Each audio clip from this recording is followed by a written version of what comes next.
どうもささんです。今回はですね、折りたたみスマホレビューやっていきたいんですけども、そのレビューするモデルがですね、こちら、モトローラさんから発表されたばかりのね、レーザー 60 ですね。で、僕はですね、昨年発売されたこちら、レーザー50もレビューしていたので、今回ね、比較レビューやっていきたいんですよ。で、これね、もうパッと見でお分かりいただけるかもしれないんですが、サイズ、デザイン、形状っていうのはほとんどね、変わってないんですよ。じゃあ何が変わったのかというとですね、中身、モトローラは独自の AI 機能、元 AI っていうのを使うことができるんですけども、それがね、結構進化していて、便利で面白いなと思いましたので、それもね、動画の後半でご紹介したいと思います。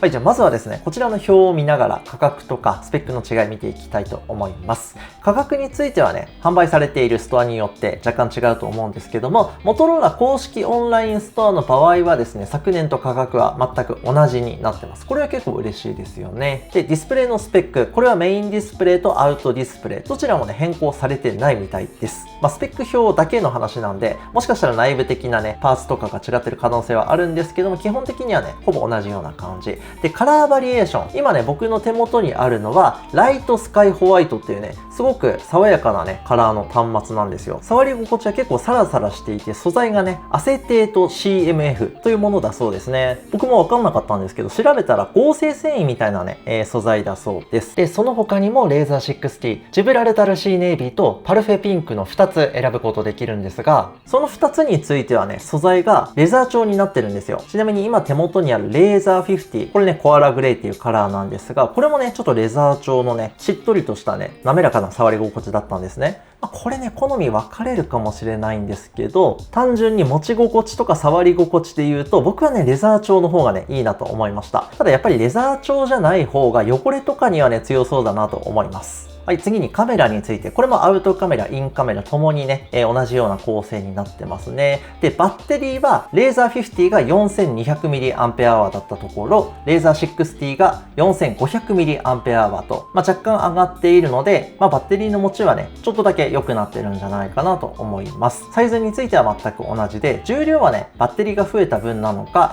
約 2g 重くなってると。で、メモリが 12GB、ストレージ 512GB、どちらも同じなんですが、レーザー60はですね、ドコモ版とソフトバンク版、これがメモリ 8GB のストレージ 256GB となっているので、購入時の条件とかもろもろあると思うんですけども、結構大きな違いがあるので、その点ね、ご留意ください。はい、続いてプロセッサー。レーザー50はディメンシティ 7300X 積んでたんですけども、レーザー60がディメンシティ 7400X、一世代新しいものを積んでるんですよ。アンツツでベンチマーク測ってみたので、この後ね、そのスコアについてお見せしたいと思います。で、指紋認証、顔認証と、支払い系、これは一緒ですね。次に防水、防塵なんですけども、レーザー50は IPX8 だったのが、60では IP48 となりました。これの違いについてなんですが、IPX8 っていうのは、防水性能だけついてるっていう感じなんですよ。異物などに対する耐久性っていうのは、特にね、認証取得してない状態。で、60はですね、防水精度はね、同じなんですよ。どちらもね、8ってついてますよね。これが防水性能のことなので、この性能は一緒なんですけども、その左側の4っていう数字、これが異物に対するね、耐性能になっていて、1ミリ以上の異物の侵入を、防ぐっていうことらしいですね。ただそれよりももっと細かいね、砂とか粉とか、そういったものに対する耐久性っていうのは、証明されていないので、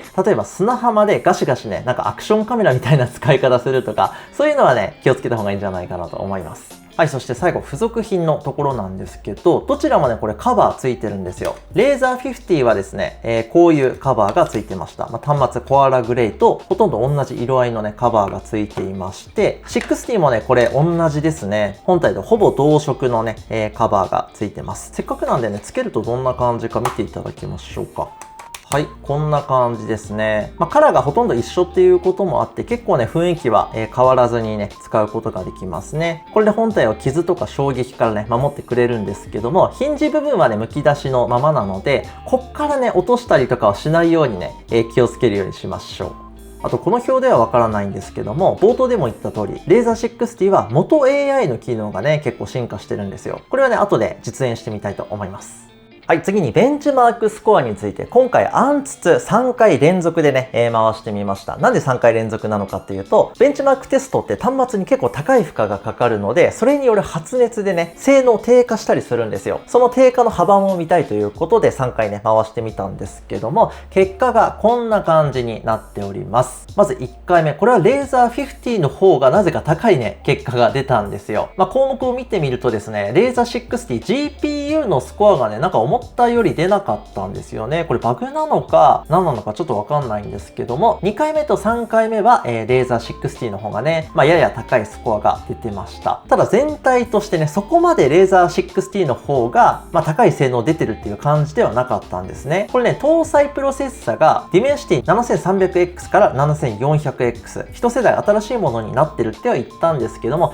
基本的なね、構成っていうのは同じらしいんですよ。7400X の方が動作クロックがね、若干高くなってるそうで、それによるね、性能の向上っていうのはあるんですけども、正直マイナーアップデートっていう感じのね、性能の違いでしたね。ただ、熱による性能の低下っていうのはベンチマーク3回連続で回しても全然なかったんですよ。ハイエンドなね、プロセッサっていうわけではないっていうのもあるんですけども、ベンチマークテスト直後に触ってもね、本当にほんのりぐらいしかね、熱くなってなかったっていうのは結構嬉しいポイントなんじゃないかなと、思いますね。一応端末温度のね、変化っていうのも見てみたんですけども、こんな感じでですね、もう本当に気にならないぐらいのね、発熱しかなかったです。はい、じゃあここからね、本体詳しく見ていきましょう。折りたたんだ状態だとね、こんな感じですごくスリムで、スタイリッシュな見た目。で、本体カラーも相まってね、結構おしゃれな、かっこいい感じにね、見えるんじゃないかなと思いますね。片手で持ってみると、こういう感じ。僕の手の大きさ多分ね、成人男性の標準ぐらいかなと思うんですけど、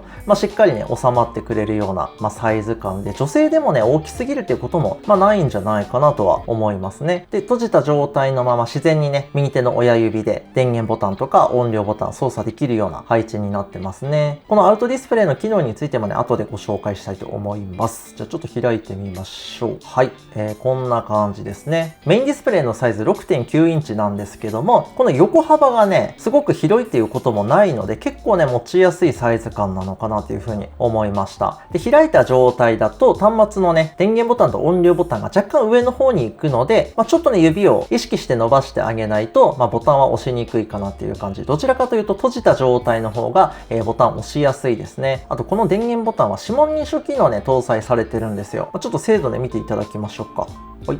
こんな感じ。もう一回いきますね。はい。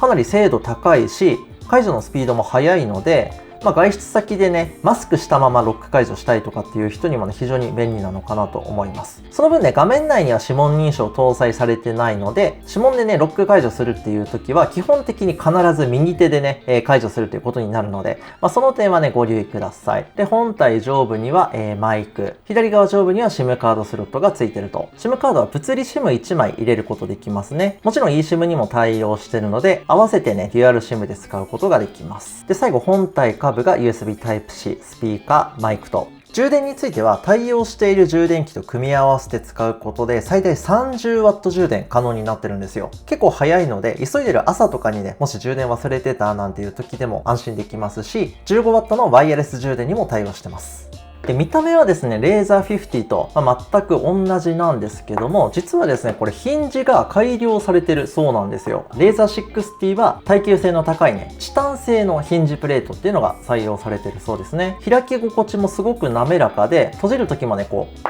パタンと気持ちよくね、閉じてくれます。折りたたみスマホってやっぱりね、このヒンジ部分から壊れるんじゃないかっていう風に心配になる方も多いと思うんで、耐久性上がってるっていうのはね、単純に嬉しい進化かなと思います。はい、次にディスプレイについて。メインのディスプレイは 6.9 インチの解像度はフル HD の POLED 採用されてます。リフレッシュレートは 120Hz ね、対応してるので、かなりね、滑らかに操作することができますね。スペック的にはミドルレンジの端末なので、たまにね、引っかかりっていうのはあるんですけども、普段使いでね、動作にストレス感じたりとか、そういった心配はね、基本的にしなくていいのかなと思います。さっきも言った通り、熱によるね、性能の低下とかも基本的にないんでね、YouTube で動画を再生してみると、こんな感じです。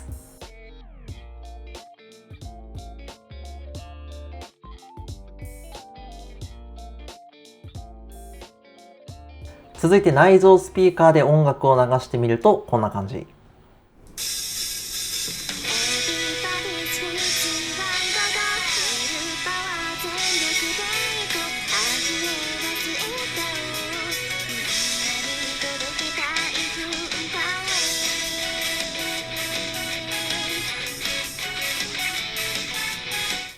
はい、じゃあアウトディスプレイについても見てみたいんですが、アウトディスプレイはね、サイズが 3.6 インチ。これもメインディスプレイと同じく POLED 採用されてます。リフレッシュレートは 90Hz なんですけども、十分ね、滑らかに動いてくれてるなと思いますね。結構 120Hz のスマホ触った後に 60Hz のスマホをね、触ると、なんかカクカクしてるなというふうに思ったりするんですけど、これはね、全然そんなことないですね。90Hz でね、全然十分かなと思います。で、もちろんね、このアウトディスプレイのデザインとか、アプリの配置、機能についてカスタマイズできるんですけども、僕はですね、今、元 AI、チャット GPT、Gmail、LINE っていう風にね、並べてますね。自分が使用頻度高いようにカスタムしてあげればいいと思うんですけども、ここにね、配置することによって、もうね、ロック解除して、じゃあ LINE 開きますとか、そんな感じでね、簡単に使うことできるんですよ。で、もちろんですね、ここで LINE のメッセージ見れるだけじゃなくて、そのままね、返信を入力して、送信しちゃうってこともできます。アウトディスプレイでね、文字入力すると元のメッセージがね、全然見えなくなってしまうので、そこがね、若干使いにくい部分ではあるんですけども、一応ね、そういう風に使うっていうこともできます。正直個人的にはね、メッセージ確認程度はアウトディスプレイを使って、文章を作ったりとかはね、やっぱり開いて使う方がやりやすいかなと思います。あと一応ね、チャット GPT もアウトディスプレイで使えるようにショートカット配置してみました。音声入力でね、操作することもできるので、簡単なやり取りとかであればね、例えば、モトローラのおすすめスマホを教えて、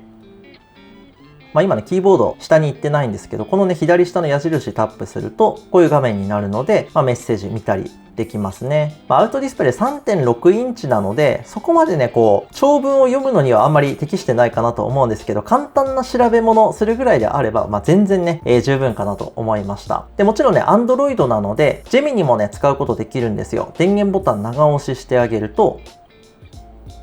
モトローラのおすすめスマホを教えて、はい、こんな感じでね。おすすめは用途で異なり、ジェミニをね、ショートカットで起動したりとか、することができます。こんな感じ。あとはですね、この折りたたみスマホのメリットっていうのは、やっぱりアウトカメラを使って自分の写りを確認しながらね、撮影できるっていう点にもあると思うんですよ。で、カメラの起動方法なんですけども、僕はですね、今電源ボタン2回押しにカメラ割り当ててます。ただそれ以外にも、このね、スマホを2回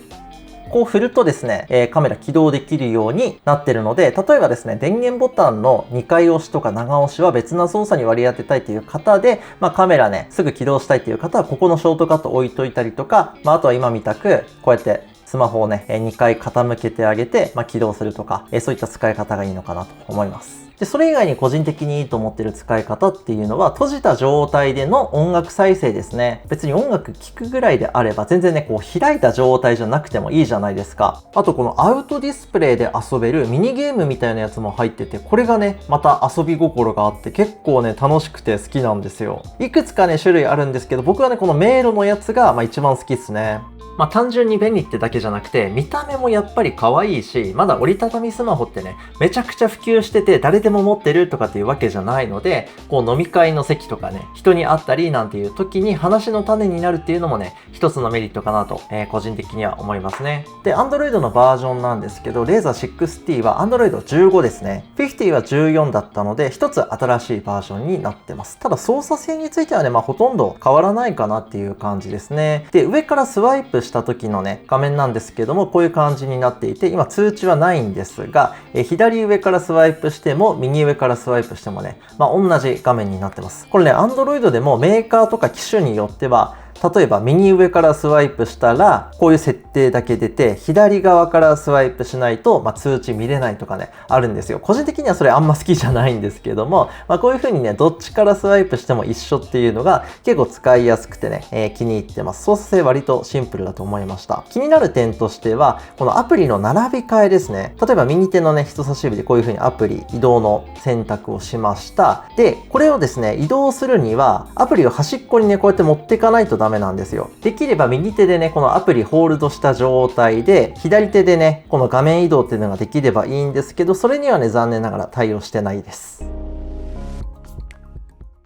はい、じゃあいよいよですね、Razer 6T で追加された元 AI の機能を試してみましょう。まずは通知を要約してくれるトリマリスト。これをね、ちょっと試してみたいんですが、今試しに Discord のね、通知送信してみたんですよ。これをですね、要約してくれるのかやってみましょう。はい。考え中になってる。お、来ましたね。今、Discord のね、僕のサブアカウントを作って、メッセージをですね、送信してみたんですけども、〇〇について内容確認と意見や要望を丸月、丸日までに返信希望。これがね、要約されたメッセージなんですよ。で、元々のメッセージがこれなんですよ。いつも大変お世話になっております。さっさんです。先日お送りした件につきましてご確認いただけましたら幸いですとか、いろいろ送ってるんですよね。何月何日までにご返信くださいとかって、送信したやつがさっきの内容に要約されてるってことなので、大事な部分抜粋してくれるっていう面で言うと、結構見やすくていいんじゃないかなと思いました。このトリマリストについてはね、対応してるアプリ限られるので、そこは注意が必要なんですよね。今ね、Discord で試したんですけども、あとは LINE だったりとか、インスタの DM、TikTok、X の DM、Google のショートメッセージサービス、WhatsApp、Microsoft の Teams とか、そういったものに対応はしているんですけども、ただ一つ残念なのが Gmail はね、非対応らしいんですよね。Gmail 対応してくれたらね、個人的には嬉しかったんですけど、じゃあ続いておまとめもね、試してみましょう。こちらはですね、会議の内容を、要約してくれるみたいな感じらしいんですよね。これもね、ちょっと試してみたいな。ちょっとチャット GPT を使ってですね、これやってみましょう。はい、録音開始しました。君と会議の練習をしたいんだけど、なんだろうな。なんか会議のサンプルみたいな会話を出して。かしこまりました。では、フォーマルな会議のサンプル会話をシンプルにご了いたしますね。ビジネスミーティングであれば、まず冒頭で、本日はお忙しい中お集まりいただきありがとうございます。本日の議題は何なんですといった形で端的に議題をします。その後議論を進め、最後にそれでは本日の要点をまとめますと、実用的な結論を簡潔に述べるという流れが良いでしょう。このような形で実務的なストレートな会議の練習を進めていければと思います。はい、みたいな感じでですね、ちょっとチャット GPT にね、話してもらったんですけども、録音開始しました。君となんだろうな、なんか会議のサンプルみたいな会話を出して、かしこまりました。では、フォーマルな会議のサンプル会話をシンプルに、ご利用いたしますね。話者、ここがちょっと混ざってますね。僕とチャット GPT の喋りが話者1になっちゃってるっていう部分はあるな。ビジネスミーティングであれば、まず、冒頭でって言ってたよね。本日はお忙しい中お集まりいただきありがとうございます。若干ですね、ちょっと認識、誤字がね、あったりはするんですけども、しっかり文字起こし自体はね、できてるような感じですね。元 AI を起動して、おまとめもポン、録音ってやるだけなので、すごくシンプルに、使うことはできるっていう点ではね、結構ありなんじゃないかなと思いますね。人と会ってね、ミーティングだったりとか、会社の会議とか、頻繁にあるっていう方には結構便利なのかもしれないです。ただ注意点としては、スマホでオンライン会議とか、パソコンでオンライン会議するとかっていう時に使える機能ではないっていうのと、時間制限っていうのがあるんですよ。そこもね、ちょっと残念なポイントではあります。じゃあ最後に、プレイリストスタジオっていうのもね、やってみましょう。これどういう機能かというと、入力したテキストに合わせて、それに合ったプレイリストをね、自動的に作成してくれるらしいんですよ。どんな感じかね、ちょっとやってみましょうか。夏にぴったりな、ちょっと懐かしい選曲で、これでいってみましょう。はい。ちなみに対応してるのは Amazon Music のアプリです。お、来ました。洋楽か、これ全部。日本の曲でって言えばいいのか。お、来ました。夏の思い出プレイリスト。井上陽水少年時代、リップスライム、楽園ベイベー。お、懐かしいね、確かに。ボニーピンク、ホワイトベリー、プラスサザン。すごいね。面白いな。じゃあ次はね、夏にぴったりな曲はそのままで、今人気のある日本の歌にしてみましょうか。はい、来ました。スミカ20、ザ・スーパーフルーツ。いろいろあるね、でもなんかホワイトベリーとか出てきてるわ。じゃあカメラについてなんですけども、やっぱりね、このレーザーシリーズはアウトディスプレイを活かしたね、撮影ができるっていうのが、魅力なんですよ。こちらがね、純正カメラアプリの画面なんですけども、この左上にですね、なんかイラストみたいなアイコンありますよね。この時にアウトディスプレイがどうなってるのかというと、はい、こんな感じですね。アニメーションが表示されてるんですよ。小さいお子さんとかがこのアングルに映った時に自動的にね、このアニメーションが表示されるっていう感じ。小さい子供の写真を撮りたいってなっても、カメラをね、うまく見てくれなかったりとか、笑顔の写真がね、ちょうど撮れなかったりとかってあるあるだと思うんですが、こういう機能がついてるとね、結構撮りやすいんじゃないかなと思います。このアニメーション表示の機能は、写真モードだけじゃなくてね、他のモードでも使えるんですよ。これ結構いいですよね。はい、ここからね、作例見ていきましょう。レーザー50と60でね、いくつか同じアングルで写真撮ってきました。左が50で、右が60の画像ですね。これがメインの広角カメラで撮影してきた画像です。カメラがね、同じなので、そこまでね、画質の差はなかったですね。拡大してみても、解像感っていうのはほとんど同じように感じました。色味についてはね、これ結構差があるんですよ。この画像だと分かりにくいんですけども、後からね、結構分かりやすい写真が出てきます。はい、次にこちらがですね、超広角カメラで、撮影した画像になってます。いかがでしょうか。これもですね、並べてみてもあんまり画質の違いっていうのは分かりにくいですね。はい、3枚目こちらでございます。これが超広角カメラで、撮った画像になってます。これはね、結構色味の違い分かるんじゃないでしょうか。60の方がね、結構ナチュラルな、感じなんですよ。50はね、ちょっとビビッドな感じ。さっきまでの画像はね、あんまり違い出てなかったんですけど、これはね、結構違いが分かりやすいかなと思います。はい、同じアングルの、メインカメラの画像ですね。どうでしょうか。これちょっと使ってみて思ったのが、超広角とメインカメラがですね、若干色味が違うようなね、気がするので、そこがね、若干残念だなとは思ったんですけども、メインカメラのね、色味は個人的にかなり、好きですね。はい、続いてこちらメインのカメラで、2倍ズームでね、撮影した画像でございます。どうでしょうか。50はですね、ちょっと明るくね、映ってますよね、全体的に。60の場合、ちょっと暗いところはね、そのまま暗く撮ってるっていう感じ。黒つぶれしてるっていうほどではないので、個人的にはね、全然問題ないというか、むしろ自然かなと思うんですけど、ちょっとね、好みは分かれるかもしれないですね。はい、同じアングル、最後なんですけども、こちらがですね、デジタルズーム MAX の10倍で、撮影した画像でございます。10倍で暗いところにカメラを向けて撮ったんですが、そこに露出をバッチリ合わせてくれて、自然な感じに、撮れてますね。で、この辺がですね、多分ソフトウェアの差があるのかなと思ったんですけど、50はですね、若干白飛びしてる、箇所があるんですよ。60はね、その辺もうまく処理できてるなと思います。はい、次の画像がこちら、メインカメラの、2倍設定で、撮影した画像でございます。1倍でね、撮ろうと思ったんですけど、あまりにもね、被写体が、ちっちゃくなってしまったんで、ここはね、2倍で撮ってみました。これもね、結構色味違うのお分かりいただけるんじゃないでしょうか。さっきの画像もそうだったんですけど、やっぱりね、60の方が、色味の処理がね、うまいというか、単純に綺麗に見えるような気がしますね。はい、同じアングルのデジタルズーム10倍ですね。どうでしょうか。これもね、解像感っていうのは同じかなと思うんですけども、色味はやっぱり違う感じがしますね。一応別アングルで撮ってみたんですけども、同じ感じかなと思いました。で、レーザー50と60どっちもね、超広角カメラはマクロ撮影に対応してるんですよ。大体同じようなね、アングルで撮ってみたんですけども、いかがでしょうか。これもね、やっぱり同じカメラということで、そこまで解像感の違いっていうのはないですね。なんか超広角はね、50の方が綺麗な気がするんですよ。メインカメラがね、ソフトウェアの処理がね、やっぱ違うんでしょうね。はい、最後にポートレート比較してみたいと思います。こちらはですね、どちらもレーザー60で、撮影した画像。左が普通の写真モードで撮った画像で、右側がポートレートモードの、画像でございます。どうでしょうか。背景結構いい感じにね、ポートレートの方はボケてますよね。ただストローもね、ちょっとぼやっとした感じになってますね。この辺はやっぱしょうがないかな。はい、同じアングルで画角だけ変えてみました。左がね、メインカメラの2倍ズーム設定。右がポートレート 35mm という設定になってます。どうでしょうか。全くね、同じ焦点距離ではないんですけども、やっぱりね、違いははっきりわかりますよね。これもね、結構ポートレート綺麗には映ってるんですけども、ストローの処理まではね、ちょっと難しかったかなっていう感じ。実用性としてはね、非常に高いなと思います。グラスの縁とかはね、全く違和感ないですからね。